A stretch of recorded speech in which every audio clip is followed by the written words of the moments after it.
ഇപ്പോൾ റീഫണ്ടാണ് നമ്മുടെ ഇന്നത്തെ ടോപ്പിക്ക്. നമ്മൾ ഈ എല്ലാതും പഠിച്ചതിന് ശേഷം, അതായത് GSTR 9 വരെ കംപ്ലീറ്റ് ചെയ്തതിന് ശേഷമാണ് നമ്മൾ സാധാരണ റീഫണ്ടിലേക്ക് കിടക്കുക. കാരണം എന്നാലുള്ള നമുക്ക് പ്രോപ്പറായിട്ട് മനസ്സിലാവുക എല്ലാ കേസും കാര്യങ്ങളൊക്കെ. കാരണം ഏറ്റവും അവസാനമായിട്ട് നമ്മൾ പഠിക്കേണ്ട ഒരു കാര്യമാണ് റീഫണ്ട് എന്ന് പറയുന്നത്. എന്താണ് റീഫണ്ട്? ഏതൊക്കെ കേസിലാണ് റീഫണ്ട് നമുക്ക് കിട്ടുക? എങ്ങനെയാണ് റീഫണ്ട് കിട്ടുക? റീഫണ്ട് കിട്ടുന്ന ടൈമിലുള്ള പ്രൊസീജിയേഴ്സ് എങ്ങനെയാണ്? അതിനാവശ്യമായിട്ടുള്ള ഡോക്യുമെന്റ്സ് എന്തൊക്കെയാണ്? അതൊക്കെയാണ് നമ്മുടെ ഇന്നത്തെ പഠിക്കാൻ പോണ കാര്യങ്ങൾ. ആദ്യം റീഫണ്ട് എന്ന് പറഞ്ഞാൽ ആദ്യം തന്നെ പറഞ്ഞുതരാം. നമുക്ക് എല്ലാവർക്കും അറിയാം നമ്മുടെ ഇൻപുട്ട് ടാക്സ്. അത് നമ്മൾ പർച്ചേസ് ചെയ്യുമ്പോൾ നമ്മൾ അടക്കണ GST, നമ്മുടെ ഇൻപുട്ട് ടാക്സ്. ആ ഇൻപുട്ട് ടാക്സ് ക്ലെയിം ചെയ്ത് സെറ്റ് ഓഫും കാര്യങ്ങളൊക്കെ ചെയ്തതിന് ശേഷം നമുക്ക് ഇൻപുട്ട് ടാക്സ് ഉണ്ട് എന്നുണ്ടെങ്കിൽ ആ ഇൻപുട്ട് ടാക്സ് നമുക്ക് എന്ത് ചെയ്യാം? റീഫണ്ട് ചെയ്യാം. നമ്മുടെ ബാങ്ക് അക്കൗണ്ടിലേക്ക് റീഫണ്ട് ചെയ്യാം. അപ്പോൾ അതാണ് ഈ റീഫണ്ട് എന്ന് പറയുന്നത്. റീഫണ്ട് എന്ന് പറഞ്ഞാൽ വളരെ സിമ്പിൾ ആയിട്ട് പറഞ്ഞാൽ നമ്മുടെ ഇൻപുട്ട് ടാക്സ് ഇല്ലേ, ആ ഇൻപുട്ട് ടാക്സ് എന്ത് ചെയ്യാം? റീഫണ്ട് ചെയ്യാം, നമ്മുടെ ബാങ്ക് അക്കൗണ്ടിലേക്ക് റീഫണ്ട് ചെയ്യാം. ആർക്കൊക്കെയാണ് ഇൻപുട്ട് ടാക്സ് റീഫണ്ട് ചെയ്യാൻ അവകാശം ഉള്ളത്? അതിന്റെ സിറ്റുവേഷൻസും കാര്യങ്ങളും ഒക്കെയാണ് നമ്മൾ പഠിക്കാൻ പോണത്. ഫസ്റ്റ് നമുക്ക് അപ്പൊ റീഫണ്ട് പഠിഞ്ഞു. അതിനുശേഷം നമ്മൾ ഇനി പഠിക്കാൻ പോണത് റീഫണ്ട് എടുക്കേണ്ട സിറ്റുവേഷൻസ്. ഏതൊക്കെ സിറ്റുവേഷൻസിലാണ് നമുക്ക് റീഫണ്ട് ലഭിക്കുക എന്ന്. അപ്പൊ ഫസ്റ്റ് പറയുന്നത് export of goods and services. ഒരു ഗുഡ്സും സർവീസസും എക്സ്പോർട്ട് ചെയ്യുന്ന ഒരു എന്താ പറയാ സപ്ലയർ ആണെന്നുണ്ടെങ്കിൽ, ഒരു ഗുഡ്സ്, ഏതെങ്കിലും ഒരു ഗുഡ്സ് അത് എക്സ്പോർട്ട് ചെയ്യുന്ന ഒരു സപ്ലയർ ആണ്. എക്സ്പോർട്ട് ചെയ്യുമ്പോൾ നമുക്കറിയാം 0 റേറ്റഡ് ആയിരിക്കും ഔട്ട്പുട്ട് ടാക്സ്. അപ്പൊ അവര് വാങ്ങുന്നതിന്റെ ഇൻപുട്ട് ടാക്സ് ക്ലെയിം ചെയ്യാനും പറ്റും. അങ്ങനെ ഒരു എന്താ പറയാ ഒരു എക്സ്പോർട്ടർ ആണ് നമ്മുടെ സപ്ലയർ എന്ന് പറഞ്ഞാൽ, ഒരു എക്സ്പോർട്ടർ ആണ്. അപ്പൊ അവർക്ക് എന്താ പറയാ നമ്മുടെ ഔട്ട്പുട്ട് ടാക്സ് ഉണ്ടാവില്ല, വെറും ഇൻപുട്ട് ടാക്സ് ഉണ്ടാവുക. അപ്പൊ ആ ഇൻപുട്ട് ടാക്സ് എന്ത് ചെയ്യാം? ഇവർക്ക് ഇവരുടെ ബാങ്ക് അക്കൗണ്ടിലേക്ക് റീഫണ്ട് ചെയ്യാം. അപ്പൊ ഫസ്റ്റ് റീഫണ്ട് ചെയ്യാൻ അവകാശമുള്ളത് ആർക്കാണ്? Export of goods and services. Goods and services export മാത്രം ചെയ്യുന്ന ഒരു സപ്ലയർ ആണെന്നുണ്ടെങ്കിൽ സ്വാഭാവികവശാലും നമുക്ക് ആലോചിക്കാം അയാളുടെ ഔട്ട്പുട്ട് ടാക്സ് എന്ന് പറഞ്ഞാൽ 0 ആണ്. ഇൻപുട്ട് ടാക്സ് എന്ന് പറഞ്ഞാൽ അവര് പർച്ചേസ് ചെയ്യുന്നതനുസരിച്ച് ഇൻപുട്ട് ടാക്സ് ഉണ്ടാവും. അപ്പൊ അങ്ങനെയുള്ള കണ്ടീഷനിൽ ഇൻപുട്ട് ടാക്സ് ഉണ്ടാവും. അതേപോലെ തന്നെ ക്ലെയിം ചെയ്യാനൊന്നും ഉണ്ടാവില്ല, കാരണം ഔട്ട്പുട്ട് ടാക്സ് ഇല്ല, പിന്നെ ക്ലെയിം ചെയ്യണ്ടല്ലോ. അപ്പൊ നമ്മൾ ആ അടച്ച അമൗണ്ട് നമുക്ക് നമ്മുടെ ബാങ്ക് അക്കൗണ്ടിലേക്ക് റീഫണ്ട് ചെയ്യാം. അപ്പൊ അതാണ് ഫസ്റ്റ് കേസ്, എക്സ്പോർട്ടർ. രണ്ടാമത് പറയുന്നത് supply to SEZ unit and developer. SEZ എന്ന് പറഞ്ഞാൽ നമുക്ക് എല്ലാവർക്കും അറിയുന്ന കാര്യമാണ്.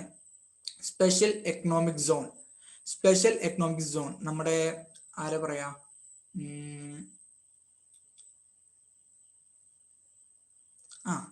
സ്പെഷ്യൽ എക്കണോമിക് സോൺ എന്ന് പറഞ്ഞാൽ ഡെവലപ്മെന്റിന് വേണ്ടിയിട്ട് നമ്മുടെ ഇൻഫോ പാർക്ക്, ടെക്നോ പാർക്ക്, അവരൊക്കെയാണ് സ്പെഷ്യൽ എക്കണോമിക് സോണിൽ പെടുന്ന ആൾക്കാർ. അപ്പൊ അവിടുത്തെ സ്ഥാപനങ്ങളാണെന്നുണ്ടെങ്കിൽ അവിടുത്തെ സ്ഥാപനങ്ങളിലേക്ക് എന്തെങ്കിലും അവരുടെ യൂണിറ്റിലേക്കാവാം. ഇപ്പോൾ ടെക്നോ പാർക്കിത്തെ യൂണിറ്റിലേക്കോ അല്ലെങ്കിൽ അവിടുത്തെ ഏതെങ്കിലും എന്താ പറയാ വേറെ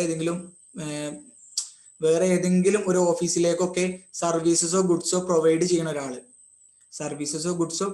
ചെയ്യുന്ന ഒരാള് അയാളുടെയും ഔട്ട്പുട്ട് ടാക്സ് എന്ന് പറഞ്ഞാൽ 0 ആയിരിക്കും.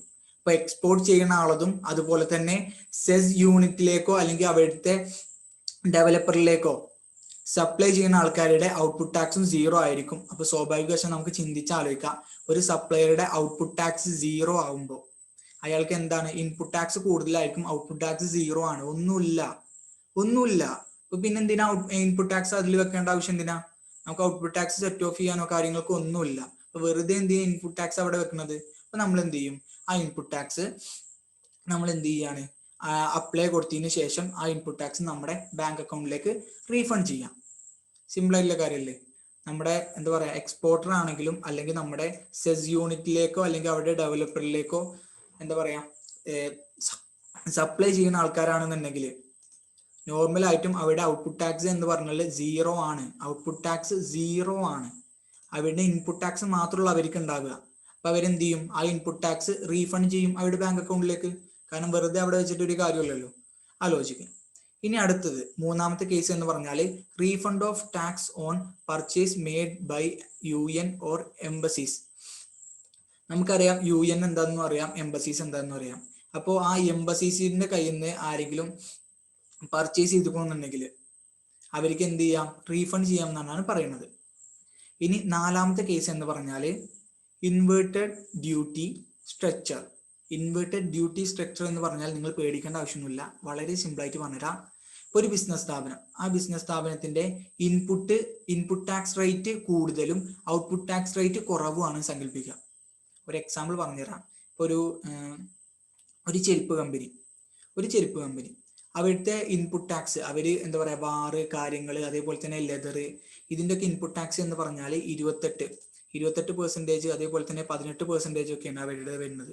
അപ്പോൾ അവരുടെ ഇൻപുട്ട് ടാക്സ് അവർ പർച്ചേസ് ചെയ്യുന്ന ലെതറും കാര്യങ്ങൾക്കൊക്കെ അവർ കൊടുക്കുന്നത് 28% ആണ് സങ്കല്പിക്കുക.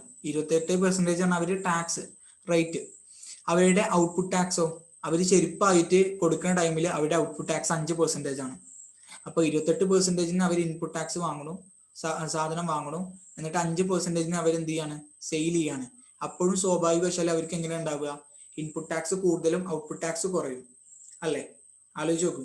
28% ടാക്സ് റേറ്റിൽ അവർ എന്ത് ചെയ്യാണ്, സാധനം മേടിക്കുകയാണ്. 28%-ൽ സാധനം മേടിക്കുകയാണ്, 5%-ൽ അവർ സെയിൽ ചെയ്യാണ്. സ്വാഭാവികമായി ആലോചിച്ച് നോക്കുകയാണെങ്കിൽ ഏതാ കൂടുതൽ ഉണ്ടാവുക, അവരുടെ ഇൻപുട്ട് ടാക്സ്. അപ്പൊ അങ്ങനെ വരുന്ന കണ്ടീഷൻ ആണെന്നുണ്ടെങ്കിൽ എന്താണ്, അവർക്ക് റീഫണ്ട് ചെയ്യാം. അവരുടെ എന്താ പറയാ, ഇൻപുട്ട് ടാക്സത്തെ എമൗണ്ട് എത്രയാണോ അത് റീഫണ്ട് ചെയ്യാം. അപ്പോൾ 4ാമത്തെ കേസ് പറഞ്ഞത് ഇൻവേർട്ടഡ് ഡ്യൂട്ടി സ്ട്രക്ചർ എന്നാണ്. അതിൽ പറഞ്ഞിരിക്കുന്ന കണ്ടീഷൻ ഇൻപുട്ട് ടാക്സ് റേറ്റ് കൂടുതലും ഔട്ട്പുട്ട് ടാക്സ് റേറ്റ് കുറവുമാകുന്ന സാഹചര്യം. ഇപ്പൊ നമ്മുടെ ഒരു എന്താ പറയാ, ടെക്സ്റ്റൈൽസ് എടുക്കാം. ഒരു ടെക്സ്റ്റൈൽസ് അവര് മെറ്റീരിയൽസ് അതേപോലെ തന്നെ അവരുടെ ബട്ടൺസ് കാര്യങ്ങളൊക്കെ അവര് പർച്ചേസ് ചെയ്യുന്ന ടൈമിൽ അതിന് എത്ര പെർസെൻറ്റേജാ, 18%. അതിന് 18% ആണ് സങ്കല്പിക്കുക അവരുടെ ടാക്സ് കൊടുക്കുന്നത്. അവരെന്നിട്ട് ഷർട്ട് ആയിട്ട് വിൽക്കുന്ന ടൈമിൽ അവർ 5%-നാണ് ഷർട്ട് വിൽക്കുന്നത്. 18%-ന് അവർ സാധനം മേടിക്കണം, ഇൻപുട്ട് ടാക്സ് ആയിട്ട് 18%-ന് മേടിക്കണം. ഔട്ട്പുട്ട് ടാക്സ് കൊടുക്കണതോ 5%, വെറും 5%. അപ്പൊ നമുക്കറിയാം ആ ഡിഫറൻസ് എത്രയും നമുക്ക് നല്ലപോലെ അറിയാം. അപ്പൊ അവരെന്ത് ചെയ്യും, അടുത്ത മാസം ഇതേപോലെ തന്നെ അവർ പർച്ചേസ് ചെയ്യുന്ന 28%-ന് സെയിൽ ചെയ്യുന്ന 5%-ന്. അങ്ങനെ ആകുമ്പോൾ ഓട്ടോമാറ്റിക് ആയിട്ട് അവരുടെ എന്ത് ചെയ്യും, ഇൻപുട്ട് ടാക്സ് വെറുതെ ഓവറായിട്ട് കൂടി നിൽക്കാക്കാരം, ഔട്ട്പുട്ട് ടാക്സ് കുറവാക്കാരം. അങ്ങനെയുള്ള സന്ദർഭങ്ങളിൽ ഇൻപുട്ട് ടാക്സും ഔട്ട്പുട്ട് ടാക്സും തമ്മിൽ സെറ്റ് ഓഫ് ചെയ്തിട്ട് ബാക്കിയുള്ള എമൗണ്ട് എത്രയാണോ ആ എമൗണ്ട് നമുക്ക് റീഫണ്ട് ആയിട്ട് നമ്മുടെ ബാങ്ക് അക്കൗണ്ടിലേക്ക് ട്രാൻസ്ഫർ ചെയ്യാം. സിമ്പിൾ ആയിട്ടുള്ള കാര്യം തന്നെയല്ലേ. ഇനി അടുത്തത് issue refund voucher. Refund voucher issue ചെയ്യുകയാണെന്നുണ്ടെങ്കിൽ നമുക്ക് എന്ത് ചെയ്യാന്ന് പറയുന്നത്, നമുക്ക് റീഫണ്ട് അവൈലബിൾ ആണ്. ആദ്യം ഈ റീഫണ്ട് വൗച്ചർ എന്താ, നമ്മൾ നേരത്തെ പഠിച്ചിട്ടുള്ള ഒരു കാര്യമാണ്. റീഫണ്ട് വൗച്ചർ എന്നാൽ ടാക്സ് ഇൻവോയ്സിൽ നമ്മൾ പഠിച്ചിട്ടുള്ള കാര്യമാണ്. നമ്മൾ ഒരു സർവീസസിന് അഡ്വാൻസ് സ്വീകരിക്കുമ്പോൾ നമ്മൾ എന്ത് ചെയ്യും, റെസീപ്റ്റ് വൗച്ചർ ഇഷ്യൂ ചെയ്യും. നമ്മളിപ്പോൾ എന്താ പറയാ, ഒരു സർവീസ് പ്രൊവൈഡ് ചെയ്യുന്ന സ്ഥാപനത്തിലേക്ക് നമ്മൾ അഡ്വാൻസ് കൊടുക്കുകയാണ്. ഒരു സർവീസസിന്റെ മേലിൽ അഡ്വാൻസ് കൊടുക്കുകയാണെങ്കിൽ GST ടാക്സ് കൊടുക്കണം നമ്മൾ പഠിച്ചിട്ടുണ്ട്. ആ മേടിച്ച സ്ഥാപനം, റിസീവ് ചെയ്ത സ്ഥാപനം എന്ത് ചെയ്യണം, ആ അഡ്വാൻസിന്റെ മേലെ ടാക്സ് അടക്കണം നമ്മൾ പഠിച്ചിട്ടുണ്ട്. അപ്പൊ ആ ടാക്സ് അടക്കുന്ന ടൈമിൽ അവർ ഇഷ്യൂ ചെയ്യുന്ന ഡോക്യുമെന്റ് ആണ് ആ സ്വീകരിച്ച സ്ഥാപനം. അഡ്വാൻസ് സ്വീകരിച്ചവരാരാണോ അവർ അഡ്വാൻസ് സ്വീകരിച്ചതിന്റെ മേല് ടാക്സ് അടക്കാൻ വേണ്ടിയിട്ട് അവരെന്ത് ചെയ്യും, റെസീപ്റ്റ് വൗച്ചർ എന്ന് പറയുന്ന ഒരു ഡോക്യുമെന്റ് ഇഷ്യൂ ചെയ്യും.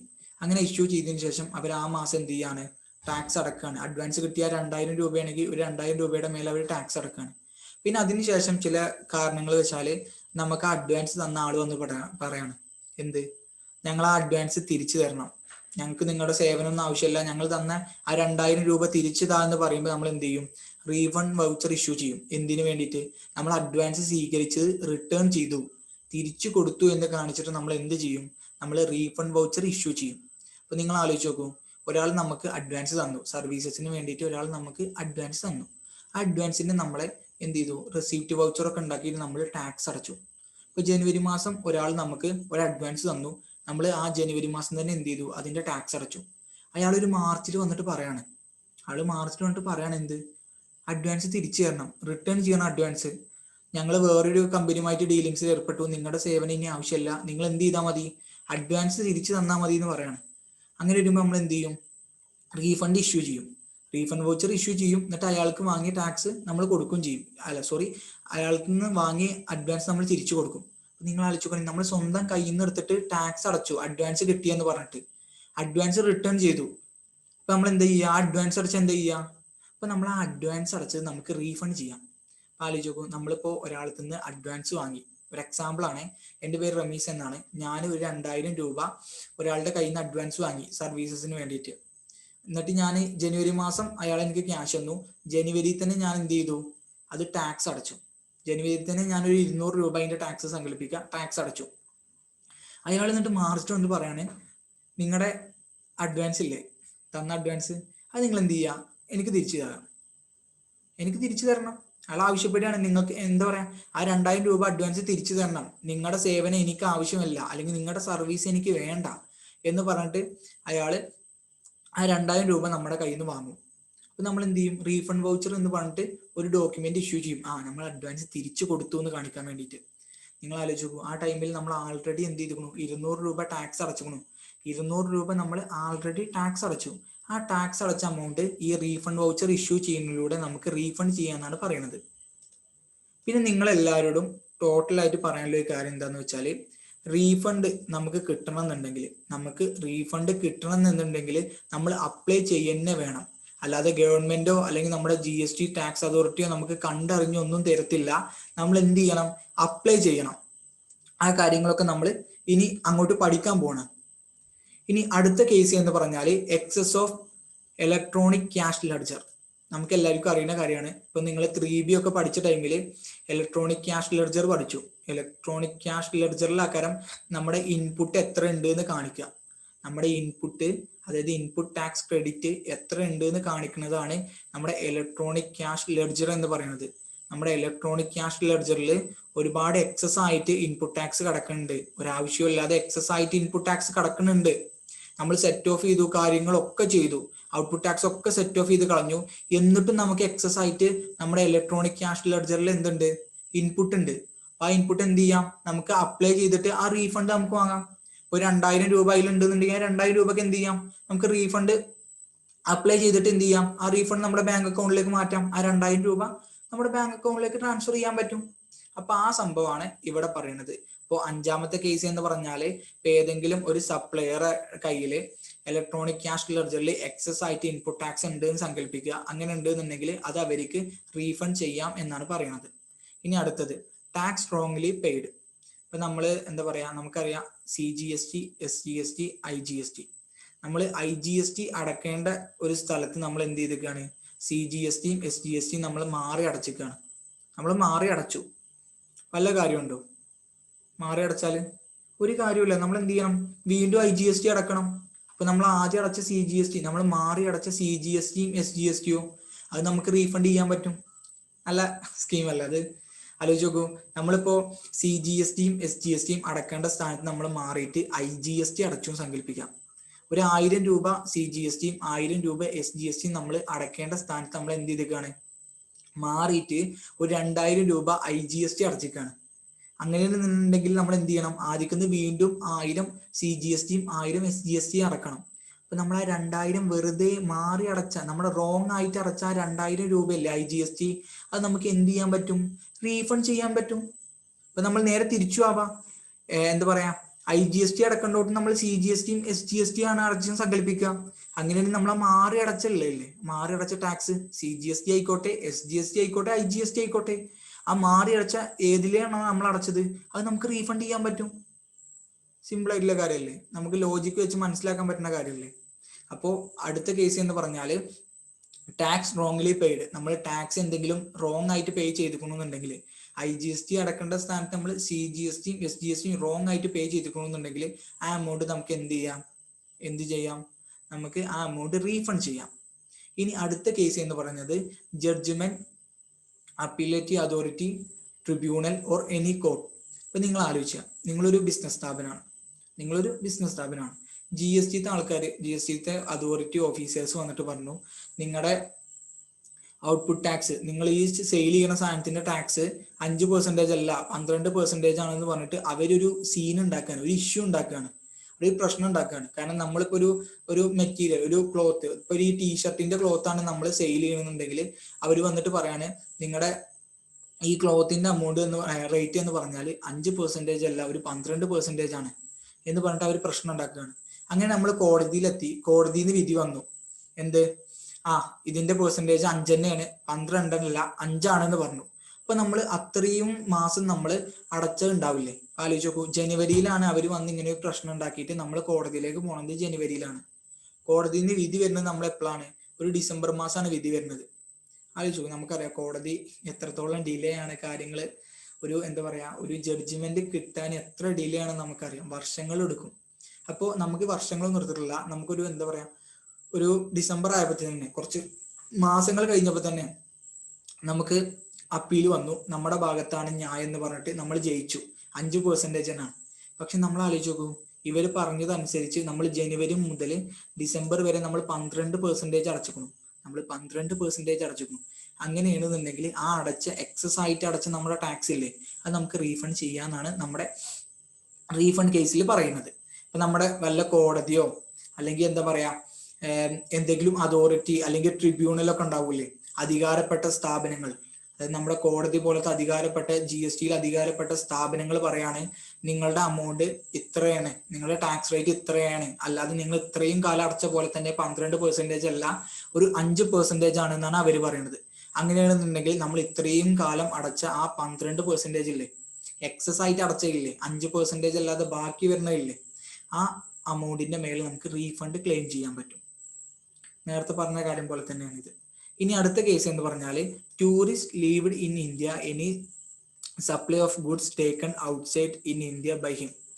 ഒരു ടൂറിസ്റ്റർ, ഒരു ഇന്റർനാഷണൽ ടൂറിസ്റ്റർ നമ്മുടെ ഇന്ത്യയിൽ വന്നിട്ട് ടാക്സബിൾ ആയിട്ടുള്ള ഒരു ഗുഡ്സ് മേടിച്ചു, സങ്കല്പിച്ച ടാക്സബിൾ ആയിട്ടുള്ള ഒരു ഗുഡ്സ് ഒരു ടൂറിസ്റ്റർ ഇന്ത്യയിലേക്ക് വന്നിട്ട് മേടിച്ചു.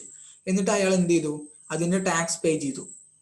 സ്വാഭാവികമായിട്ടും ഇന്ത്യയിൽ ഒരു ടാക്സ് ആയിട്ടുള്ള സാധനം വാങ്ങുകയാണെങ്കിൽ അയാൾ എന്ത് ചെയ്യണം? ടാക്സ് പേ ചെയ്യണം. പക്ഷെ ആ ആള് ആ സാധനം ഇന്ത്യയിൽ നിന്ന് അയാളുടെ രാജ്യത്തേക്ക് കൊണ്ടുപോവാണ്. ഒരു എക്സാമ്പിൾ പറഞ്ഞില്ല, ഒരു അമേരിക്കക്കാരൻ വന്നിട്ട് നമ്മുടെ ഇലക്ട്രോണിക്സ് എന്തെങ്കിലും ഒരു സാധനം അയാൾക്ക് കണ്ട് ഇഷ്ടപ്പെട്ടിട്ട് അയാൾ മേടിച്ചു, പ്ലസ് GST ഒക്കെ അയാൾ ടാക്സ് അടച്ചു. എന്നിട്ട് അത് ഇന്ത്യയിലേക്ക് കൊണ്ടുപോവാണെന്നുണ്ട്, ഇന്ത്യയിൽ നിന്ന് അയാള് അമേരിക്കയ്ക്ക് തന്നെ തിരിച്ചു പോവാണ്. അപ്പൊ അയാൾ എന്ത് ചെയ്യാണ്?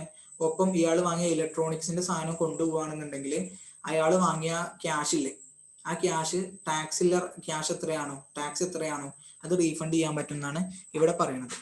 സിമ്പിൾ ആയിട്ടുള്ള കാര്യം, ഒരു ടൂറിസ്റ്റർ ഇന്ത്യയിലേക്ക് വരിക, വന്നിട്ട് GST മീൻസ് ടാക്സബിൾ ആയിട്ടുള്ള എന്തെങ്കിലും ഒരു ഗുഡ്സ് മേടിക്കുക. ടാക്സബിൾ ആയിട്ട് എന്തെങ്കിലും ഒരു ഗുഡ്സ് മേടിച്ചു, അയാൾ തിരിച്ച് ആ ഗുഡ്സ് അയാളുടെ നാട്ടിലേക്ക് കൊണ്ടുപോവാണെന്നുണ്ടെങ്കിൽ നമ്മുടെ ഇന്ത്യ വിടുന്നതിന്റെ മുന്നേ അയാൾക്ക് എന്ത് ചെയ്യും? അയാൾ മേടിച്ച ആ ക്യാഷിന്റെ ടാക്സ് ഇല്ലേ അയാൾക്ക് തിരിച്ചു കൊടുക്കും. കാരണം നമ്മൾ അതൊരു എന്താ പറയാ ഒരു എക്സ്പോർട്ട് എന്ന് പറയാൻ പറ്റില്ല, പക്ഷെ അത് നമ്മൾ ഏറെക്കുറെ അങ്ങനെ തന്നെ കണക്കാക്കുക.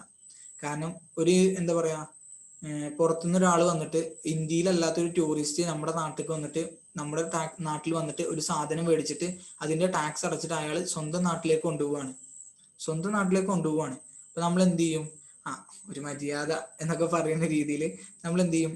നിങ്ങൾ ആ ടാക്സ് അടച്ച അമൗണ്ട് നിങ്ങൾക്ക് എന്ത് ചെയ്യാം? റീഫണ്ട് ചെയ്യാന്നാണ് നമ്മുടെ ഗവൺമെന്റ് പറയുന്നത്. അപ്പൊ നമ്മുടെ റീഫണ്ട് ചെയ്യാനുള്ള കേസുകൾ നമുക്ക് ഒന്നും കൂടി റിപ്പീറ്റ് ചെയ്ത് നോക്കാം.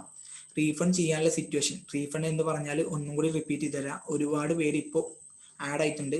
റീഫണ്ട് എന്ന് പറഞ്ഞാൽ നമ്മുടെ ഇൻപുട്ട് ടാക്സ് നമുക്ക് റീഫണ്ട് ആയിട്ട് നമുക്ക് നമ്മുടെ ബാങ്ക് അക്കൗണ്ടിലേക്ക് ട്രാൻസ്ഫർ ചെയ്യാൻ പറ്റും. നമ്മൾ ഔട്ട്പുട്ട് ടാക്സ് എന്നൊക്കെ സെറ്റ് ഓഫ് ചെയ്തിട്ട് ബാക്കിയുള്ള അമൗണ്ട് എന്ത് ചെയ്യാം? നമുക്ക് റീഫണ്ട് ആയിട്ട് നമ്മുടെ ബാങ്ക് അക്കൗണ്ടിലേക്ക് ട്രാൻസ്ഫർ ചെയ്യാൻ പറ്റും. അതാണ് റീഫണ്ട് എന്ന് പറയുന്നത്. അപ്പൊ റീഫണ്ടിനുള്ള സിറ്റുവേഷൻസാണ് പറയുന്നത്. ഒരു എക്സ്പോർട്ടർ ഗുഡ്സും സർവീസും ഇന്ത്യയിൽ നിന്ന് വേറൊരു രാജ്യത്തേക്ക് എക്സ്പോർട്ട് ചെയ്യുന്ന ആളാണെന്നുണ്ട്, ആളെ വെറും ബിസിനസ് വെറും എക്സ്പോർട്ടിങ് മാത്രമാണെന്നുണ്ടെങ്കിൽ ആലോചിച്ച് നോക്കൂ, അയാളുടെ ഔട്ട്പുട്ട് ടാക്സ് എത്രയാണ്? 0. ഇൻപുട്ട് ടാക്സോ ആൾക്ക് ഉണ്ടാവും, ക്ലെയിം ചെയ്യാൻ പറ്റും. ഔട്ട്പുട്ട് ടാക്സ് 0 ആണ്, ഇൻപുട്ട് ടാക്സ് കിട്ടും ചെയ്യും. അപ്പൊ ആൾക്ക് ആ ഇൻപുട്ട് ടാക്സ് ആലോചിച്ച് നോക്കൂ, വെറുതെ അതിന്റെ ഉള്ളിൽ ഇങ്ങനെ വെക്കാരം. അയാളുടെ ക്യാഷ് ലെഡ്ജർ അയാളുടെ ഇലക്ട്രോണിക് ക്രെഡിറ്റ് ലെഡ്ജറിന്റെ ഉള്ളിൽ വെക്കാരം ഉണ്ടാവുക. കാരണം അയാളൊരു പർച്ചേസ് ചെയ്യണോ, ഫയൽ ചെയ്യണോ, അതിനുശേഷം ആളെ എക്സ്പോർട്ട് ചെയ്യണോ, ഫയൽ ചെയ്യണോ, 0 റേറ്റ് ആക്കരം. അപ്പൊ ഫയൽ ചെയ്യാനൊന്നുമില്ല, എന്നാലും ഫയൽ ചെയ്യണോ. അയാൾ എന്താക്കരം? വെറുതെ കിടക്കാരം, ഇൻപുട്ട് ടാക്സ് വെറുതെ കിടക്കാരം. അപ്പൊ അയാൾ എന്ത് ചെയ്യാണ്? അത് റീഫണ്ട് ചെയ്യാം. റീഫണ്ടിന് ആപ്ലിക്കേഷൻ കൊടുക്കും, എന്നിട്ട് റീഫണ്ട് ചെയ്യും, അയാളുടെ ബാങ്കിലേക്ക് ട്രാൻസ്ഫർ ചെയ്യും. രണ്ടാമത്തെ കേസ് എന്ന് പറഞ്ഞാൽ ഒരു സപ്ലയർ സ്പെഷ്യൽ എക്കണോമിക് സോൺ അതിലേക്ക് അതിന്റെ യൂണിറ്റിലേക്കോ അല്ലെങ്കിൽ അതിന്റെ ഡെവലപ്പറിലേക്കോ മാത്രം എന്തെങ്കിലും സപ്ലൈ നടത്തുന്ന ആളാണെന്നുണ്ടെങ്കിൽ അയാളുടെയും സെയിൽസ്, അതായത് അയാളുടെയും ഔട്ട്പുട്ട് ടാക്സ് എന്ന് പറഞ്ഞാൽ 0 ആയിരിക്കും. എക്സ്പോർട്ട് പോലെ തന്നെ നമ്മൾ കണക്കാക്കുക. സെസ്സിലേക്ക് നമ്മൾ എന്തെങ്കിലും ഗുഡ്സ് നമ്മൾ സെയിൽ ചെയ്താൽ അത് എക്സ്പോർട്ട് പോലെ കണക്കാക്കും, ഔട്ട്പുട്ട് ടാക്സ് 0 ആയിരിക്കും. അപ്പൊ നോർമലി അയാളുടെ ഇൻപുട്ട് ടാക്സ് ഉണ്ടാവും, ഔട്ട്പുട്ട് ടാക്സ് 0 ആക്കാരം. അപ്പൊ ഇൻപുട്ട് ടാക്സ് അയാൾക്ക് എന്ത് ചെയ്യാം? റീഫണ്ട് ചെയ്യാം. ഇനി അടുത്ത കേസ് എന്ന് പറഞ്ഞാൽ UN or എംബസി, അവർക്കും എന്ത് ചെയ്യാം, അവരുടെ കയ്യിൽ നിന്ന് എന്തെങ്കിലും പർച്ചേസോ കാര്യങ്ങളോ എന്തെങ്കിലും മേടിച്ചിട്ടുണ്ടെന്നുണ്ടെങ്കിൽ ആ സപ്ലയർക്ക് എന്ത് ചെയ്യാം, റീഫണ്ട് വാങ്ങാം. ഇനി അടുത്ത കേസ് എന്ന് പറഞ്ഞാൽ inverted duty structure. Inverted duty structure എന്ന് പറഞ്ഞാൽ ഇൻപുട്ട് ടാക്സ് റേറ്റ് കൂടുതലും ഔട്ട്പുട്ട് ടാക്സ് റേറ്റ് കുറവുമാണ് സാഹചര്യം. ഒരു എക്സാമ്പിൾ പറഞ്ഞു തരാം. നേരത്തെ പറഞ്ഞ അതേ എക്സാമ്പിൾ ആണ്. ഒരു ക്ലോത്ത്, അതായത് ഒരു ടെക്സ്റ്റൈൽ ഷോപ്പ്, അവര് ക്ലോത്തും ബട്ടൺസും കാര്യങ്ങളൊക്കെ അവര് മെറ്റീരിയൽസും കാര്യങ്ങളൊക്കെ അവര് മേടിക്കുമ്പോൾ 18% അവര് ടാക്സ് അടക്കുക ഈ ബട്ടൺസിന്റെ മേലെയും അതേപോലെ തന്നെ മെറ്റീരിയൽസിന്റെ മേലൊക്കെ. എന്നിട്ട് അവര് തിരിച്ച് അതൊരു ഷർട്ട് ആക്കിയിട്ട് അവര് വിൽക്കുന്ന ടൈമിൽ 5%. ആലോചിച്ച് നോക്കൂ, ഇൻപുട്ട് ടാക്സിന്റെ റേറ്റ് എന്ന് പറഞ്ഞാൽ 18%, ഔട്ട്പുട്ട് ടാക്സിന്റെ റേറ്റ് 5%. ഇൻപുട്ട് ടാക്സ് റേറ്റ് കൂടുതലും ഔട്ട്പുട്ട് ടാക്സ് റേറ്റ് കുറവുമാണ് സാഹചര്യം. അങ്ങനെ വരുമ്പോൾ അവർക്ക് ആ എക്സസ് ആയിട്ടുള്ള ഇൻപുട്ട് ടാക്സ് എത്രയാണോ അത് അവർക്ക് റീഫണ്ട് ചെയ്യാം. ഇനി അടുത്ത കേസ് എന്ന് പറഞ്ഞാൽ റീഫണ്ട് വൗച്ചർ. നമ്മളൊരു എന്താ പറയാ അഡ്വാൻസ് വാങ്ങിയിട്ട് അതിന്റെ ടാക്സ് ഒക്കെ അടച്ചു, എന്നിട്ട് ആ അഡ്വാൻസ് തിരിച്ചു കൊടുക്കുകയാണെന്നുണ്ടെങ്കിൽ നമ്മൾ അടച്ച ടാക്സ് ഇല്ലേ, അത് നമുക്ക് റീഫണ്ട് വൗച്ചർ ഇഷ്യൂ ചെയ്യുന്നതിലൂടെ നമുക്ക് എന്ത് ചെയ്യാം, റീഫണ്ട് ആയിട്ട് ആ ക്യാഷ് നമുക്ക് ബാങ്ക് അക്കൗണ്ടിലേക്ക് ട്രാൻസ്ഫർ ചെയ്യാം. ഇനി അടുത്ത കേസ് എന്ന് പറഞ്ഞാൽ excess of electronic cash ledger. നമ്മുടെ ക്യാഷ് ലെഡ്ജറിൽ എക്സസ് ആയിട്ട് അമൗണ്ട് കിടക്കുക. ഇപ്പോൾ എന്താ പറയാ, നമ്മൾ ഒരു റിവേഴ്സ് ചാർജിൽ ടാക്സ് അടച്ചിക്കണമെന്നുണ്ടെങ്കിൽ നമ്മുടെ ക്യാഷ് ലെഡ്ജറിൽ എക്സസ് ആയിട്ട് കാണിക്കും. അങ്ങനെ എക്സസ് ആയിട്ട് കാണിക്കുന്ന അമൗണ്ട് എത്രയാണോ ആ അമൗണ്ട് നമുക്ക് എന്ത് ചെയ്യാം, റീഫണ്ട് ആയിട്ട് നമുക്ക് മേടിക്കാം, നമുക്ക് ട്രാൻസ്ഫർ ചെയ്യാം നമ്മുടെ ബാങ്ക് അക്കൗണ്ടിലേക്ക്. അടുത്തത് tax wrongly paid. Tax wrong ആയിട്ട് അടക്കുക. IGST അടക്കുന്നിടത്ത് നമ്മൾ CGST SGST മാറി അടക്കുകയാണെന്നുണ്ടെങ്കിൽ ആ അടച്ച അമൗണ്ട് നമുക്ക് എന്ത് ചെയ്യാം, റീഫണ്ട് ആയിട്ട് കിട്ടും എന്നാണ് പറയുന്നത്. ഇനി അടുത്തത്, നമ്മൾ എന്തെങ്കിലും ഒരു എന്താ പറയാ നമ്മുടെ അധികാരപ്പെട്ട ഓഫീസേഴ്സ് വന്നിട്ട് നമ്മുടെ ടാക്സ് റേറ്റും കാര്യങ്ങളൊക്കെ വെച്ചിട്ട് ചെറിയൊരു ഇഷ്യൂവും കാര്യങ്ങളും ഉണ്ടായി സങ്കല്പിക്കാം. ഇപ്പോൾ നമ്മുടേത് 5% ആണ് ഔട്ട്പുട്ട് ടാക്സ്, പക്ഷെ അവര് പറയുകയാണെങ്കിൽ അത് 12% ആണ്. നിങ്ങളത് 12% ആണിട്ട് അവരും നമ്മൾ തമ്മിലൊരു എന്താ പറയാ ഒരു ഇഷ്യൂ ഉണ്ടാവുകയാണെന്നുണ്ടെങ്കിൽ നമ്മൾ എന്ത് ചെയ്യും, നേരെ കോർട്ടിലേക്ക് പോകും. അങ്ങനെ കോർട്ടിലേക്ക് പോയിട്ട് ഒരു വിധി വരികയാണ് 5% ആണ്, അതായത് ആ സപ്ലയർ വിജയിച്ചു, 5% ആണ്, നിങ്ങൾ ഇത്രയും അടച്ച അമൗണ്ട് ഇല്ലേ ആ അമൗണ്ട് നിങ്ങൾക്ക് റീഫണ്ട് ചെയ്യാം. കാരണം ആലോചിക്കൂ, ഒരു 12% ആണ് ഇത്രയും കാലം അടച്ചേക്കുന്നത്. അപ്പൊ അടച്ച അമൗണ്ട് ഒക്കെ എന്ത് ചെയ്യാം, റീഫണ്ട് ആയിട്ട് കിട്ടും. വെറും 5% മാത്രമുള്ള അവിടെ വലിക്കുക, ബാക്കിയുള്ള അമൗണ്ട് ഒക്കെ നമുക്ക് റീഫണ്ട് ആയിട്ട് കിട്ടും. അതാണ് ഇവിടെ പറഞ്ഞിരിക്കുന്നത്. എന്തെങ്കിലും ജഡ്ജ്മെന്റ് വഴിയോ അല്ലെങ്കിൽ ഏതെങ്കിലും കോർട്ടിന്റെ വിധി പ്രകാരമോ നമുക്ക് റീഫണ്ട് കിട്ടുന്നു. ഇനി അടുത്ത കേസ്, ടൂറിസ്റ്റ് ഇന്ത്യയിലേക്ക് വന്നിട്ട്, ഒരു ഇന്റർനാഷണൽ ടൂറിസ്റ്റ് ആരെങ്കിലും ഇന്ത്യയിലേക്ക് വന്നിട്ട് ഇന്ത്യയിലെ ഏതെങ്കിലും ഒരു ഗുഡ്സോ കാര്യങ്ങളോ മേടിക്കുകയാണ്, ടാക്സബിൾ ആയിട്ടുള്ള ഏതെങ്കിലും ഒരു ഗുഡ്സോ കാര്യങ്ങളോ മേടിക്കുകയാണെന്നുണ്ടെങ്കിൽ ഇന്ത്യ വിട്ട് പോകുന്ന ടൈമിൽ അയാൾക്ക് എന്ത് ചെയ്യും, അത് റീഫണ്ട് ചെയ്യും.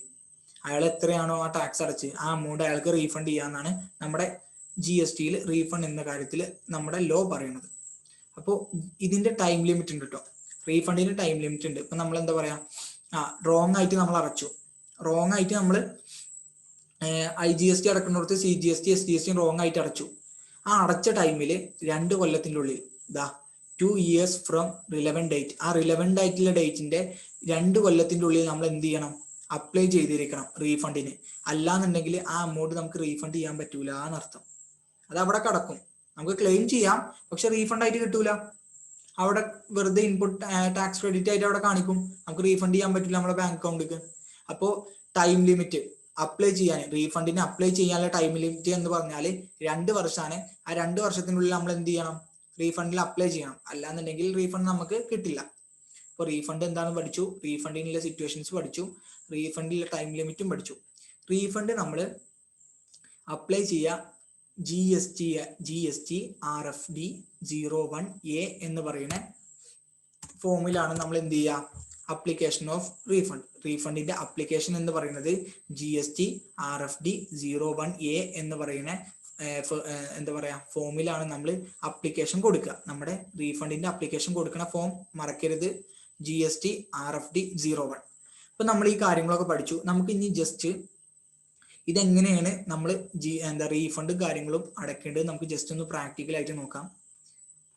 ആദ്യം നമ്മൾ എന്ത് ചെയ്യുക, GST സൈറ്റിൽ എൻ്റർ ചെയ്യുക. നമ്മൾ സൈറ്റിൽ എൻ്റർ ചെയ്യുമ്പോൾ ലോഗിൻ ഒക്കെ ചെയ്തിട്ട് നമ്മുടെ ഇമെയിലും പാസ്വേഡും കാര്യങ്ങളും കൊടുത്താൽ ലോഗിൻ ചെയ്താൽ നമുക്ക് ഇങ്ങനെ ഒരു എന്താ പറയാ വെബ് പേജ് അകരം കിട്ടുക. ഹോം ഉണ്ടാവും, സർവീസ് ഉണ്ടാവും, GST law, download, search, tax payer, help, e way bill system, ഇങ്ങനെ ഉണ്ടാവുക. അപ്പൊ നമ്മൾ എന്ത് ചെയ്യാം, അതിൽ നമ്മുടെ സർവീസസ് ക്ലിക്ക് ചെയ്യുക, സർവീസസ് ക്ലിക്ക് ചെയ്ത് കൊടുക്കുക. അങ്ങനെ സർവീസസ് ക്ലിക്ക് ചെയ്യുമ്പോൾ അടിയിൽ വരും രജിസ്ട്രേഷൻ എന്ന് വരും, പേയ്മെന്റ് എന്ന് വരും, യൂസർ സർവീസ് അല്ലെങ്കിൽ റീഫണ്ട്, ഇങ്ങനെ 4 ഓപ്ഷൻസ് വരും. നമ്മൾ ആദ്യം എന്ത് ചെയ്യുക, ലോഗിൻ ചെയ്യുക, www.gst.gov.in എന്ന് പറയുന്ന സൈറ്റിൽ കയറിയിട്ട് നമ്മൾ ലോഗിൻ ചെയ്യുക. ലോഗിൻ ചെയ്തതിന് ശേഷം നമ്മൾ ഇവിടെ സർവീസ് എന്ന് പറയുന്ന ഓപ്ഷൻ ഉണ്ടാവും. ആ സർവീസസിൽ ക്ലിക്ക് ചെയ്താൽ എന്ത് വരും, രജിസ്ട്രേഷൻ എന്ന് വരും, പേയ്മെന്റ് എന്ന് വരും, യൂസർ സർവീസ് എന്ന് വരും, റീഫണ്ട് എന്ന് വരും. അപ്പൊ നമ്മൾ എന്ത് ചെയ്യാം, ആ റീഫണ്ടിൽ ക്ലിക്ക് ചെയ്യുക. ആ റീഫണ്ടിൽ ക്ലിക്ക് ചെയ്താൽ നമുക്ക് ഇങ്ങനെ ഒരു മെനു ആണ് കിട്ടുക. റീഫണ്ടിൽ ക്ലിക്ക് ചെയ്താൽ നമുക്ക് ഇങ്ങനെ ഒരു മെനു കിട്ടും. ഇതിൽ പറഞ്ഞിരിക്കുക ഏതാ വെച്ചാൽ റീഫണ്ട്, അത് നമ്മൾ നേരത്തെ പറഞ്ഞ അതേ കാര്യം തന്നെ ഇതിലും പറഞ്ഞിട്ടുണ്ടാവുക. Refund of excess balance electronic cash ledger. Electronic cash ലെഡ്ജറിൽ റീഫണ്ട് കിട്ടാനാണോ, അല്ലെങ്കിൽ refund of ITC on export of goods and service export ചെയ്തതിന്റെ റീഫണ്ട് കിട്ടാനാണോ, അല്ലെങ്കിൽ account of supply made SEZ unit or SEZ developer, SEZ യൂണിറ്റിലേക്കും SEZ ഡെവലപ്പറിലേക്കും നമ്മൾ എന്തെങ്കിലും സർവീസ് കൊടുത്തിരിക്കുന്നു അല്ലെങ്കിൽ സപ്ലൈ ചെയ്തിരിക്കുന്നുണ്ടെങ്കിൽ അതിന്റെ കിട്ടാനാണോ. അതായത് നമ്മൾ ഏത് വഴിയാണ് നമ്മൾ എന്ത് റീഫണ്ട് മേടിക്കുന്നത് എന്നാണ് ഇവിടെ ചോദിക്കുക.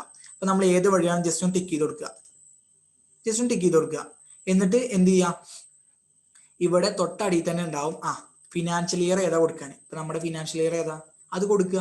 ഏത് ഇയറിന്റെ ആണോ നമുക്ക് കിട്ടേണ്ടത്, ആ ഇയറിന്റെ റീഫണ്ട് ഏത് ഇയറിന്റെ ആണോ നമുക്ക് കിട്ടേണ്ടത്, ആ ഇയറിന്റെ എന്ത് ചെയ്യുക, ഫിനാൻഷ്യൽ ഇയർ കൊടുക്കുക. അതേപോലെ തന്നെ അതിന്റെ മന്തും കൊടുത്ത് നമ്മൾ എൻട്രി ചെയ്ത് കൊടുക്കുക. അങ്ങനെ എൻട്രി ചെയ്ത് കഴിഞ്ഞാൽ നമുക്ക് എന്ത് ചെയ്യും, ഒരു കോളം കാര്യങ്ങളൊക്കെ നമുക്ക് കിട്ടും. നമ്മളെ 3B പോലെ തന്നെ കുറച്ച് കോളംസും കാര്യങ്ങളും കിട്ടും. ആ കോളംസിലും കാര്യങ്ങളും നമ്മൾ എന്ത് ചെയ്യുക, നമ്മുടെ റീഫണ്ടിന്റെ എമൗണ്ട് എത്രയാണ്, നമുക്ക് എത്ര ക്ലെയിം ചെയ്തു, ബാലൻസ് എത്രയുണ്ട് ഒക്കെ നമ്മൾ കാണിക്കാം. നമ്മൾ 3B ചെയ്യുന്ന പോലെ തന്നെ ആ കോളംസിൽ എന്ത് ചെയ്യുക, ആദ്യം കാണിക്കുക നമ്മുടെ ITC എന്ന് പറഞ്ഞാൽ ഇത്ര രൂപയാണ്, അതിന്റെ ഔട്ട്പുട്ട് ടാക്സ് എന്ന് പറഞ്ഞാൽ ഇത്ര രൂപയാണ്, അതുപോലെ തന്നെ അതിന്റെ ടോട്ടൽ നമുക്ക് ബാലൻസ് എത്രയെന്ന് വെച്ചാൽ നമ്മുടെ റീഫണ്ട് കിട്ടാനുള്ള ബാലൻസ് ഇത്ര രൂപയാണെന്ന് പറഞ്ഞിട്ട് നമ്മൾ കാണിക്കുക. അങ്ങനെ കാണിച്ചതിന് ശേഷം നമുക്ക് എന്ത് കിട്ടും, നമ്മൾ എൻ്റർ അടിച്ച് ചെയ്ത് കഴിഞ്ഞാൽ നമുക്ക് എന്ത് കിട്ടും, get A application and ARN form. ഇതാണ് ആ ARN ഫോം എന്ന് പറഞ്ഞാൽ, ഇതാണ് കാണില്ലേ, ഇതാണ് ARN form, refund application acknowledgement. നമ്മൾ എന്താ പറയാ, അപ്ലിക്കേഷൻ കൊടുത്താൽ നമ്മൾ അപ്ലിക്കേഷൻ കൊടുക്കേണ്ട വിധം നമ്മൾ പറഞ്ഞില്ലേ, സൈറ്റിൽ ലോഗിൻ ചെയ്യുക, സർവീസസ്, റീഫണ്ട്. ആ റീഫണ്ടിൽ ക്ലിക്ക് ചെയ്താൽ നമുക്ക് ആ മെനു കിട്ടും. ആ മെനുവിൽ നമ്മൾ ഏതിനാണോ റീഫണ്ട് ചെയ്യണത്, നിങ്ങൾക്ക് ക്യാഷ് ലെഡ്ജറിൽ എക്സസ് എമൗണ്ട് ഉണ്ടോ അതാണോ റീഫണ്ട് ചെയ്യണത്, അല്ലെങ്കിൽ എക്സ്പോർട്ട് ചെയ്ത എമൗണ്ട് ആണോ റീഫണ്ട് ചെയ്യണത്, സെസ് യൂണിറ്റിലേക്ക് വല്ലതുമാണോ നിങ്ങൾ റീഫണ്ട് ചെയ്യണത്, അങ്ങനെ ചോദിക്കും.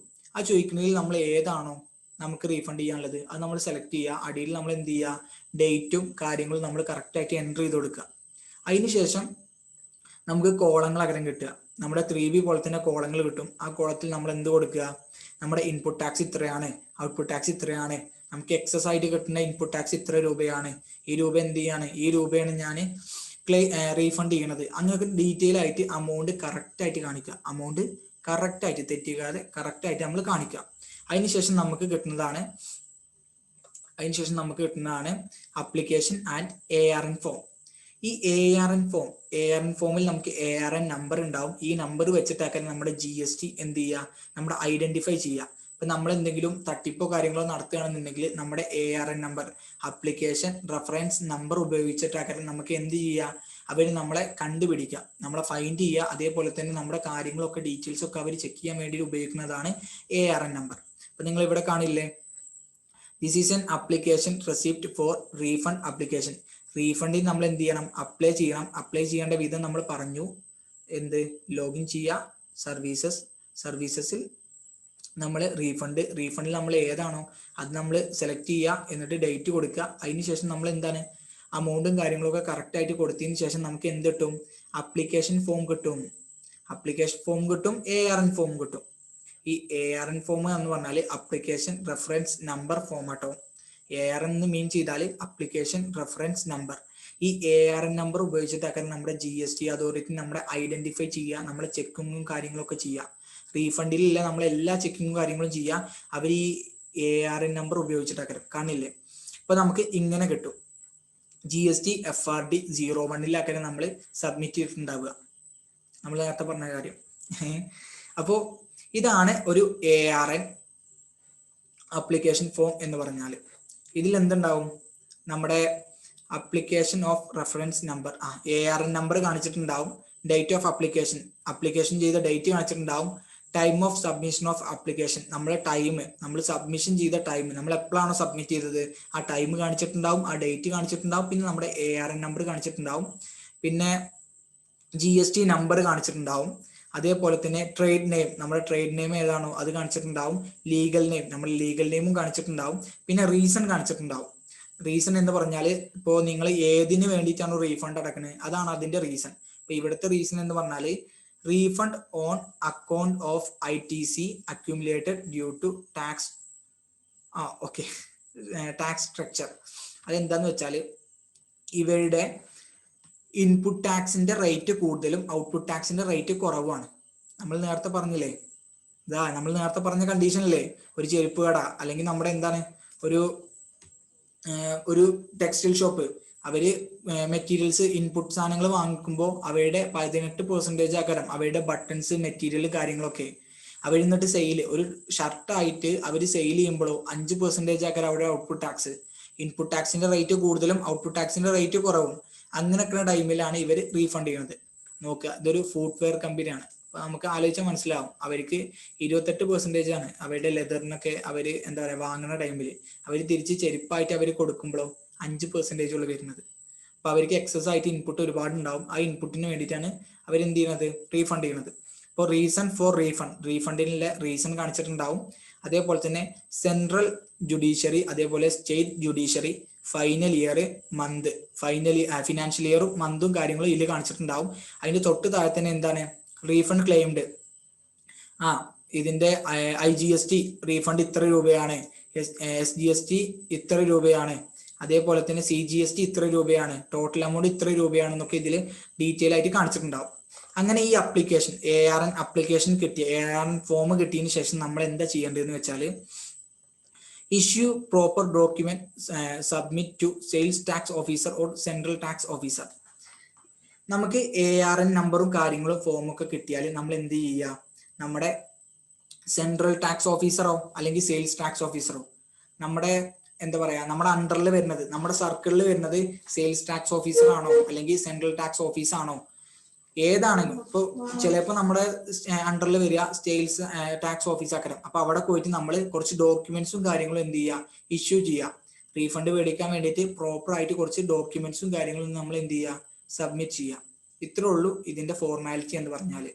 ആദ്യം നമ്മൾ എന്ത് ചെയ്യും, ലോഗിൻ ചെയ്യും, സർവീസ്, റീഫണ്ടിൽ നമുക്ക് ഏതിലാണോ റീഫണ്ട് കൊടുക്കുന്നത് അത് സെലക്ട് ചെയ്യും. എന്നിട്ട് അതിന്റെ ഫിനാൻഷ്യൽ ഇയറും മന്തും ഒക്കെ ആഡ് ചെയ്യും. അതിനുശേഷം ആ കോളത്തിൽ നമ്മൾ കറക്റ്റ് ആയിട്ട് ഇൻപുട്ട് ടാക്സും ക്ലെയിം ചെയ്തതും ബാലൻസിൽ ഔട്ട്പുട്ട് ടാക്സും ബാലൻസിൽ നമ്മുടെ ഇൻപുട്ട് ടാക്സും ഒക്കെ നമ്മൾ കാണിക്കും. അതിനുശേഷം നമുക്ക് എന്ത് ചെയ്യും, ഒരു ARN ഫോമും അതേപോലെ തന്നെ അപ്ലിക്കേഷൻ ഫോമും നമുക്ക് കിട്ടും. അതിൽ ഡീറ്റെയിൽ ആയിട്ട് കാണിച്ചിട്ടുണ്ടാവും എല്ലാ കാര്യങ്ങളും. ARN നമ്പർ കാണിച്ചിട്ടുണ്ടാവും, ഡേറ്റ് ഓഫ് ഇഷ്യൂ കാണിച്ചിട്ടുണ്ടാവും, അതിന്റെ GST നമ്പർ കാണിച്ചിട്ടുണ്ടാവും, ട്രേഡ് നമ്പർ കാണിച്ചിട്ടുണ്ടാവും, അതിന്റെ നെയിം കാണിച്ചിട്ടുണ്ടാവും, അതിന്റെ റീസൺ കാണിച്ചിട്ടുണ്ടാവും, അതിന്റെ എത്ര പറയുക ക്ലെയിം ചെയ്യാനുള്ള എമൗണ്ട്, അതായത് റീഫണ്ടിനുള്ള എമൗണ്ട് എത്രയെന്ന് കാണിച്ചിട്ടുണ്ടാവും, CGST എത്രയെന്ന് കാണിച്ചിട്ടുണ്ടാവും, SGST എത്രയെന്ന് കാണിച്ചിട്ടുണ്ടാവും. അതിന് ശേഷം നമ്മൾ എന്ത് ചെയ്യുക, നമ്മുടെ സെയിൽസ് ടാക്സ് ഓഫീസർ അല്ലെങ്കിൽ സെൻട്രൽ ടാക്സ് ഓഫീസർ, നമ്മുടെ സർക്കിളിൽ വരുന്നത് ഇവരിൽ ആരാണോ അവർക്ക് പോയിട്ട് നമ്മൾ പ്രോപ്പർ ആയിട്ട് റീഫണ്ടിന് വേണ്ടിയിട്ട് പ്രോപ്പർ ആയിട്ട് കുറച്ച് ഡോക്യുമെന്റ്സും കാര്യങ്ങളൊക്കെ സബ്മിറ്റ് ചെയ്യണം. അപ്പൊ നമ്മൾ ഇനി നോക്കേണ്ടത് പ്രോപ്പർ ആയിട്ടുള്ള ഡോക്യുമെന്റ്സും കാര്യങ്ങളും എന്താണ്, നമ്മുടെ സെയിൽസ് ടാക്സ് ഓഫീസർക്കും അതേപോലെ തന്നെ സെൻട്രൽ ടാക്സ് ഓഫീസർക്കും നമ്മൾ ഇഷ്യൂ ചെയ്യേണ്ട പ്രോപ്പർ ഡോക്യുമെന്റ്സ് ഏതൊക്കെയാണ് നമ്മൾ പഠിക്കാൻ പോണത്. അപ്പൊ നമ്മൾ പ്രോപ്പർ ആയിട്ടുള്ള ഡോക്യുമെന്റ്സിൽ ഫസ്റ്റ് പറഞ്ഞത് covering letter in company head due to signed by authorised signatory. Okay, ഇതെന്ത് സംഭവം എന്ന് വെച്ചാൽ നമ്മുടെ കമ്പനിയുടെ ഒരു കവറിംഗ് ലെറ്റർ വേണം. ആ കവറിംഗ് ലെറ്ററിൽ നമ്മുടെ ഹെഡ് ഡ്യൂട്ടി ആയിരിക്കാണോ അവർ സൈൻ ചെയ്തിരിക്കണം. അതേപോലെ തന്നെ അതായത് നമ്മുടെ കമ്പനി, അതായത് ഇപ്പോൾ ഒരു ബിസിനസ് സ്ഥാപനം നമ്മുടെ GSTയിൽ സ്റ്റാർട്ട് ചെയ്യുന്ന ടൈമിൽ ഒരു ഓതറൈസ്ഡ് സിഗ്നറ്ററി ഉണ്ടാകും. ഒരു ഓതറൈസ്ഡ് ആയിട്ടുള്ള ഒരാൾ സൈൻ ചെയ്തിട്ടുണ്ടാവും. അയാളുടെ സൈനോട് കൂടിയിട്ട് നമ്മുടെ കമ്പനിയുടെ എന്ത് വേണം, ഒരു കവറിംഗ് ലെറ്റർ വേണം. നമ്മൾ ആ സെയിൽസ് ടാക്സ് ഓഫീസർക്ക് കൊണ്ടുപോയി കൊടുക്കുമ്പോൾ എന്താണ് ആദ്യം വേണ്ടത്, ഒരു കവറിംഗ് ലെറ്റർ, നമ്മുടെ കമ്പനിയുടെ ഒരു കവറിംഗ് ലെറ്റർ വേണം. അതിൽ എന്ത് ചെയ്തിരിക്കണം, ഓതറൈസ്ഡ് ആയിട്ടുള്ള ആള് സൈൻ ചെയ്തിട്ടുണ്ടാവണം. ഓതറൈസ്ഡ് ആയിട്ടുള്ള ആൾ ഇപ്പോൾ 5 ആൾക്കാരുണ്ടെങ്കിൽ 5 ആളുടെ സൈന് വേണം, 2 ആളുള്ളെങ്കിൽ 2 ആളുടെ സൈന് വേണം, ഒരാളുള്ളെങ്കിൽ ആ ഒരാളുടെ സൈനും വേണം. അപ്പോൾ എന്ത് വേണം? നമ്മുടെ കവറിംഗ് ലെറ്റർ ഓഫ് കമ്പനിയുടെ കവറിംഗ് ലെറ്ററും വേണം. അതിൽ എന്ത് ചെയ്തിരിക്കണം? ഓതറൈസ്ഡ് ആയിട്ടുള്ള ആള് എന്ത് ചെയ്തിരിക്കണം? സൈൻ ചെയ്തിട്ടുണ്ടാവണം. ഇനി രണ്ടാമത്തെ എന്ന് പറയുന്നത് 2 copies of each GSTR RFD 01 and ARN generated form GST portal. അതായത് നമ്മുടെ ഈ എന്താ പറയാ അപ്ലിക്കേഷൻ ഫോം, നമ്മുടെ ഈ അപ്ലിക്കേഷൻ ഫോമിന്റെ 2 കോപ്പി, നമ്മുടെ അപ്ലിക്കേഷൻ ഫോമിന്റെ 2 കോപ്പി. ആ 2 കോപ്പി എന്തിനാന്ന് വെച്ചാൽ ഒന്ന് CGSTക്കും ഒന്ന് SGSTക്കും വേണ്ടിയിട്ടാണ്. നമുക്ക് ഇതിൽ നോക്കിയാൽ കാണാം, ഇവിടെ CGST ഉണ്ട്, നമുക്ക് റീഫണ്ട് തരാൻ SGST ഉണ്ട്. അതുകൊണ്ടാണ് നമ്മൾ 2 കോപ്പി എടുക്കേണ്ട ആവശ്യമുള്ളത്. അപ്പൊ നമ്മൾ IGSTക്ക് മാത്രമേ ഉള്ളൂ റീഫണ്ട് എന്നുണ്ടെങ്കിൽ നമ്മൾ ഒരു കോപ്പി മാത്രം എടുത്താൽ മതി എന്നർത്ഥം. അപ്പൊ 2 കോപ്പി എന്തൊക്കെയാണ്? നമ്മൾ ഫയൽ ചെയ്തിട്ടുള്ളത്, അതേപോലെ തന്നെ നമ്മുടെ ARN registered from GST portal, നമ്മുടെ GST പോർട്ടലിന്റെ GSTR FD01 എന്ന് പറഞ്ഞാൽ എന്താണ്? നമ്മൾ അപ്ലൈ ചെയ്യുന്നത്, റീഫണ്ടിന് വേണ്ടിയിട്ട് അപ്ലൈ ചെയ്യുന്ന ഫോമാണ് GSTR FD01 RFD01 എന്ന് പറയുന്നത്. അതിന്റെ 2 കോപ്പി വേണം. അതേപോലെ തന്നെ നമ്മുടെ ARN ഫോമിന്റെ 2 കോപ്പി വേണം. നമ്മൾ പ്രിന്റ് ഔട്ട് ചെയ്യാം. അതിന് ശേഷം എന്ത് ചെയ്യുക? വേറെ അതിന്റെ കൂടെ വേറെ വേണ്ടത് ഇതെന്താ വെച്ചാല് ഒരു 7 ഡോക്യുമെന്റ്സ് പറയുന്നുണ്ട്. ഈ 7 ഡോക്യുമെന്റ്സ് എന്ത് ചെയ്യണം? നമ്മുടെ ആ ഓഫീസർക്ക് നമ്മൾ സബ്മിറ്റ് ചെയ്യണം റീഫണ്ടിന് വേണ്ടിയിട്ട്. എങ്കിൽ മാത്രമേ നമുക്ക് റീഫണ്ട് കിട്ടൂ എന്നർത്ഥം. പിന്നെ നമ്മൾ മെയിൻ ആയിട്ട് നോക്കേണ്ട ഒരു കാര്യം, നമ്മൾ 3B ചെയ്തതിന് ശേഷമാണ് നമ്മൾ റീഫണ്ട് എന്ത് ചെയ്യുക? സബ്മിറ്റ് ചെയ്യുക. നമ്മൾ 3B ചെയ്തതിന് ശേഷം നമുക്ക് ബാലൻസ് ഇല്ല. 3B ചെയ്ത നിങ്ങൾക്ക് എല്ലാവർക്കും അറിയാം, 3B ചെയ്തതിന് ശേഷമുള്ളൂ നമുക്ക് എന്തറിയാം? നമ്മുടെ ബാലൻസ് ഇല്ല ഇൻപുട്ട് ടാക്സ് എത്രയാണ്, ഇൻപുട്ട് ക്രെഡിറ്റ് ടാക്സ് എത്രയാണ്, ഇനി നമ്മൾക്ക് എത്ര ഉണ്ട്, എല്ലാ കാര്യങ്ങളും നമുക്ക് അറിയണത് എവിടെയാണ്? 3B ചെയ്തതിന് ശേഷം മാത്രമേ ഉള്ളൂ. അപ്പൊ നിങ്ങൾ എന്ത് ചെയ്യുക? 3B ചെയ്തതിന് ശേഷം നമ്മുടെ റീഫണ്ടിന് വേണ്ടിയിട്ട് അപ്ലൈ ചെയ്യാം. ഓക്കെ, റീഫണ്ടിന് വേണ്ടിയിട്ട് 3B കഴിഞ്ഞതിന് ശേഷം റീഫണ്ടിന് വേണ്ടിയിട്ട് അപ്ലൈ ചെയ്യാം. അങ്ങനെ അപ്ലൈ ചെയ്യുമ്പോൾ നമ്മൾ ആ ഓഫീസർക്ക് കൊടുക്കേണ്ട കാര്യങ്ങളാണ് പറയുന്നത്. ഫസ്റ്റ് കവറിംഗ് ലെറ്റർ വേണം, അതിൽ സൈൻ ചെയ്തിട്ടുണ്ടാവണം. പിന്നെ 2 കോപ്പി GSTR RFD01, അതായത് GSTR നമ്മൾ റീഫണ്ട് അപ്ലൈ ചെയ്യുന്ന ഫോമിന്റെ 2 കോപ്പി, അതേപോലെ തന്നെ ARNന്റെ 2 കോപ്പി, അതേപോലെ തന്നെ 3B. ഇപ്പൊ നമ്മൾ ഈ മാസത്തെയാണ് നമ്മൾ എന്ത് ചെയ്യണത്? നമ്മൾ റീഫണ്ട് ചെയ്യണമെന്നുണ്ടെങ്കിൽ ഈ മാസത്തെ 3B ചെയ്ത ഡേറ്റിന്റെ 3Bയുടെ എന്ത് ചെയ്യണം? 3B ഫയൽ ചെയ്തതിന്റെ ഒരു പ്രിന്റ് ഔട്ട് വേണം. അപ്പോൾ ഒരു പ്രിന്റ് ഔട്ട് എന്ത് വേണം? 3B ചെയ്തതിന്റെ വേണം. ഞാൻ നേരത്തെ തന്നെ പറഞ്ഞു, 3B റിട്ടേൺ ചെയ്തതിന് ശേഷം 3B ഫയൽ ചെയ്തതിന് ശേഷമാണ് നമ്മൾ റീഫണ്ട് ഫയൽ ചെയ്യാന്ന് പറഞ്ഞു. അപ്പൊ നമ്മൾ എന്ത് ചെയ്യണം? ഇപ്പോൾ ഈ ജനുവരി മാസം ജനുവരി മാസമാണ് സങ്കല്പിക്കുക. അപ്പൊ ജനുവരി മാസത്തെ നമ്മൾ എന്ത് ചെയ്യണത്? റീഫണ്ടിന് അപ്ലൈ ചെയ്യണമെന്നുണ്ടെങ്കിൽ നമ്മൾ ഒരു പ്രിന്റ് ഔട്ട് വേണം. 3B നമ്മുടെ 3B ജനുവരി മാസത്തെ ഒരു പ്രിന്റ് ഔട്ട് വേണം. അതാണ് ഈ റെലവെന്റ് പീരീഡ് പറഞ്ഞാൽ. റെലവെന്റ് പീരീഡ് എന്ന് പറഞ്ഞാൽ ഏത് മാസത്തെയാണോ നമ്മൾ റീഫണ്ട് നമ്മൾ ക്ലെയിം ചെയ്യുന്നത് ആ മാസത്തെ 3Bയുടെ ഒരു പ്രിന്റ് ഔട്ട് വേണം. അതുപോലെ തന്നെ GSTR 1ന്റെ ഒരു പ്രിന്റ് ഔട്ടും വേണം. അപ്പോൾ GSTR 1ന്റെയും വേണം, 3Bന്റെയും ഒരു പ്രിന്റ് ഔട്ട് വേണം. പിന്നെ അതിനുശേഷം വേണ്ടത് print out of electronic credit ledger for the month against which is refund in claimed. നമ്മൾ ക്ലെയിം ചെയ്യണ ഏത് മാസത്തെയാണോ ആ മാസത്തെ ഇലക്ട്രോണിക് ക്രെഡിറ്റ് ലെഡ്ജറിൽ എന്ത് ചെയ്യണം? നമ്മൾ പ്രിന്റ് ഔട്ട് വേണം. ഇപ്പോൾ ഇലക്ട്രോണിക് ലെഡ്ജർ എന്ന് പറഞ്ഞാൽ ആദ്യം എന്താണെന്ന് ഞാൻ പറഞ്ഞു തരാം. ഇലക്ട്രോണിക് ക്രെഡിറ്റ് ലെഡ്ജർ എന്ന് പറഞ്ഞാൽ ഏറ്റവും സിമ്പിൾ ആയിട്ട് പറയുകയാണെന്നുണ്ടെങ്കിൽ നമ്മുടെ ഈ ലെഡ്ജറിന്റെ ഉള്ളിലാക്കാൻ എന്തുണ്ടാവുക? നമ്മുടെ ഇൻപുട്ടും കാര്യങ്ങളും കറക്റ്റ് ആയിട്ട് കാണിച്ചിരിക്കുക. നമുക്ക് എത്ര ബാലൻസ് ഇൻപുട്ട് ഉണ്ട് കാര്യങ്ങൾ ഉണ്ട് എന്നൊക്കെ കാണിച്ചിരിക്കുക ഈ ഇലക്ട്രോണിക് ക്രെഡിറ്റ് ലെഡ്ജറിലാക്കരം. ഇത് കിട്ടണം എന്നുണ്ടെങ്കിൽ നമ്മൾ എന്ത് ചെയ്യുക? 3Bയുടെ ഉള്ളിൽ ഉണ്ടാവും. 3Bയുടെ ഉള്ളിൽ കയറുക. ആ ഉള്ളിൽ കയറിയതിനു ശേഷം അതിലുണ്ടാവും ഇലക്ട്രോണിക് ക്രെഡിറ്റ് ലെഡ്ജർ എന്ന് കാണിച്ചിട്ടുണ്ടാവും. അതിന്റെ ഉള്ളിൽ കയറിയാൽ മനസ്സിലാവും നമുക്ക് ആ മാസത്തെ ഇൻപുട്ട് എത്ര ഉണ്ട് എന്ന്, ബാലൻസ് ഇൻപുട്ട് എത്ര ഉണ്ട് നമുക്ക് അതിൽ പറഞ്ഞിട്ടുണ്ട്. അപ്പൊ എന്ത് വേണം? GST 3Bയുടെ പ്രിന്റ് ഔട്ട് വേണം, GSTR 1ന്റെ പ്രിന്റ് ഔട്ട് വേണം, അതുപോലെ തന്നെ ഇലക്ട്രോണിക് ക്രെഡിറ്റ് ലെഡ്ജറിന്റെ ഒരു പ്രിന്റ് ഔട്ട് വേണം. ക്ലിയർ അല്ലേ? ഈ 3ന്റെ പ്രിന്റ് ഔട്ട് നിർബന്ധമാണ്. ഇനി അടുത്ത് പറയുന്നത് വേറൊരു പ്രിന്റ് ഔട്ട് ആവശ്യമുള്ളത് ഇലക്ട്രോണിക് ക്യാഷ് ലെഡ്ജർ ആണ്. ഇലക്ട്രോണിക് ക്രെഡിറ്റ് ലെഡ്ജർ എന്ന് പറഞ്ഞാൽ നമ്മുടെ ഇൻപുട്ട് എത്ര ഉണ്ട് എന്ന് കാണിക്കുന്നതാണ് എന്ത്? നമ്മുടെ ഇലക്ട്രോണിക് ക്രെഡിറ്റ് ലെഡ്ജർ എന്ന് പറയുന്നത്. ഇലക്ട്രോണിക് ക്യാഷ് ലെഡ്ജർ എന്ന് പറഞ്ഞാൽ നമ്മൾ റിവേഴ്സ് ചാർജിൽ എന്തെങ്കിലും നമ്മൾ ടാക്സ് അടച്ചിക്കണമെന്നുണ്ടെങ്കിൽ എല്ലാവർക്കും അറിയുന്ന കാര്യമാണ് റിവേഴ്സ് ചാർജ് എന്ന് പറഞ്ഞാൽ. ഇപ്പൊ ഞാൻ ഒരു രജിസ്റ്റേർഡ് പേഴ്സൺ ആണ്. ഞാനൊരു അൺരജിസ്റ്റേർഡ് പേഴ്സന്റെ കയ്യിൽ നിന്ന് സാധനം മേടിക്കുകയാണെന്നുണ്ടെങ്കിൽ ഞാൻ അയാൾക്ക് ടാക്സ് കൊടുക്കുമോ? ഇല്ല.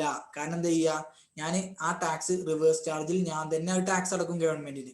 അങ്ങനെ അടക്കുന്ന ക്യാഷ് ഇവിടെയാണ് കാണിക്കുക. നമ്മുടെ ഇലക്ട്രോണിക് ക്യാഷ് ലെഡ്ജർ എന്ന് പറയുന്ന ഫോർമാറ്റിലാണ് എന്ത് ചെയ്യുക, ആ ക്യാഷ് കാണിക്കുക. അപ്പൊ നമ്മൾക്ക് എന്ത് വേണം, എന്തെങ്കിലും നമ്മൾ റിവേഴ്സ് ചാർജിൽ എന്തെങ്കിലും ക്യാഷ് അടച്ചതിന്റെ എക്സസ് ഉണ്ടോ, ബാലൻസ് ഉണ്ടോ എന്ന് നമ്മൾ എന്ത് ചെയ്തിരിക്കണം, പ്രിന്റ് ഔട്ട് നമ്മൾ ഇതിന്റെ കൂടെ വെച്ചിരിക്കണം. ഇനി അടുത്ത കാര്യം എന്ന് പറഞ്ഞാൽ ബാങ്ക് സ്റ്റേറ്റ്മെന്റ് ആണ്. ബാങ്ക് സ്റ്റേറ്റ്മെന്റ് ഒരു എന്താ പറയാ കോപ്പി വേണം. നമ്മൾ ബാങ്ക് സ്റ്റേറ്റ്മെന്റ് ഒരു കോപ്പി അവിടെ സബ്മിറ്റ് ചെയ്യണം. ഈ ബാങ്ക് സ്റ്റേറ്റ്മെന്റിൽ നമ്മൾ എന്തൊക്കെയാണ് കാണിച്ചിരിക്കേണ്ടത് എന്നാണ്. നെയിം ഓഫ് ബാങ്ക്, ബാങ്കിന്റെ നെയിം SBI ആണോ, ഫെഡറൽ ബാങ്ക് ആണോ, അല്ലെങ്കിൽ ഇനി അർബൻ ബാങ്ക് ആണോ, ബാങ്കിന്റെ നെയിം ഏതാണോ അത് കാണിച്ചിരിക്കണം.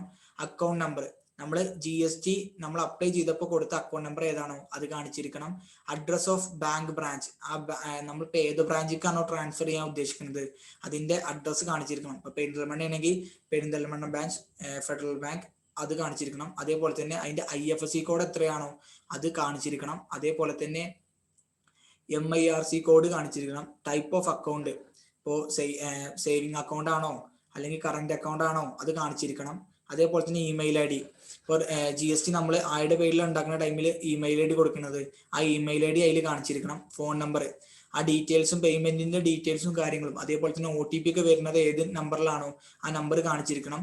അതിന്റെ കൂടെ നമ്മൾ എന്ത് ചെയ്യണം, ഈ സ്റ്റേറ്റ്മെന്റ് കൂടെ എന്ത് ചെയ്യണം, ഒരു ഒപ്പ് വേണം. ആരത്, ഓതറൈസ്ഡ് സിഗ്നേറ്റർ.